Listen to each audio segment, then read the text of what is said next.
MG Harshini collection. నేను మీ హర్షిని. చూస్తున్నారు కదా ఎంత బ్యూటిఫుల్ గా ఉందో కలర్ కాంబినేషన్ కానీ. శారీ మొత్తం వచ్చేసి చాలా సాఫ్ట్ గా ఉంది. జైపూరి సిల్క్ అనమాట. ఇది వచ్చేసి జైపూరి సిల్క్.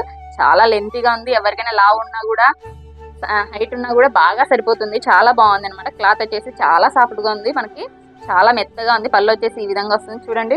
చాలా అంటే చాలా మెత్తగా ఉంది. మీరు అబ్జర్వ్ చేసినట్టయితే చాలా డీసెంట్ లుక్ అనమాట. ఇది వచ్చేసి చాలా డీసెంట్ గా అనిపిస్తుంది. మనకి ఇందులో కలర్ కాంబినేషన్స్ కూడా ఉన్నాయి. ఒకసారి చూద్దాము. ఇందులో కలర్ కాంబినేషన్ వచ్చేసి mehndi green and brown colour. Same pattern. Cloth అయితే సేమ్ బట్ ప్యాటర్న్ చేంజ్ అనమాట. కలర్ కాంబినేషన్ చూడండి. వైలెట్ కి పింక్ కలర్ మనకి బాక్స్ మోడల్లో వస్తుంది సార్. అంతా క్లాత్ అయితే సేమ్ అనమాట. ఇది వచ్చేసి ఇందాక చూపించాను కదా మెహందీ గ్రీన్ బ్రౌన్ అనమాట. Orange and brown colour, sky blue and blue colour అనమాట. చాలా అంటే చాలా బాగుంది. ప్రైస్ కూడా చాలా తక్కువ అనమాట. 499 అంటే 499 రూపాయలు. ఎవరికైనా కావాలంటే 8341101639 ఈ నెంబర్కి ఆర్డర్ చేసుకోండి. Thank you so much.